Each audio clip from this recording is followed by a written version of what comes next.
Ya, saudara, satu unit kapal dan sejumlah penumpang yang diperkirakan sebagai warga Rohingya terdampar di perairan laut Kecamatan Samatiga, Kabupaten Aceh Barat. Ya, sementara 6 orang diantaranya kini telah berhasil dibawa nelayan setempat ke daratan.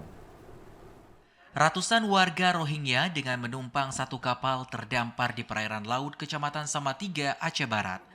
6 dari warga tersebut kini telah berhasil dievakuasi nelayan setempat ke daratan. Sedangkan sisanya kini masih berada di dalam kapal menunggu evaluasi dari pihak berwenang. PLT Camat Samatiga, Mimi Al-Nur mengatakan, ke-6 warga Rohingya yang saat ini berada di aula kantor camat itu diantar oleh nelayan setempat. Untuk sementara, mereka akan ditampung di aula tersebut sambil menunggu tindakan selanjutnya. Sedangkan sisanya masih di laut dan saat ini menunggu evakuasi dari pihak yang berwenang. Di sini kita berikan tempat sementara di aula kantor camat dan saat ini kami masih berkoordinasi.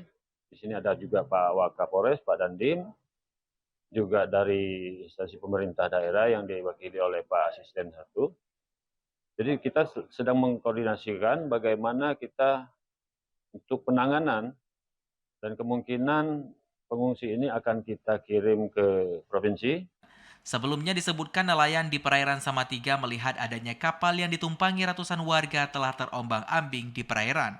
Guna melakukan pertolongan, para nelayan mencoba merapat ke kapal tersebut dan hanya mampu membawa 6 warga sesuai dengan muatan kapal yang dimiliki nelayan. Dari Aceh Barat, Azhar TVRI melaporkan.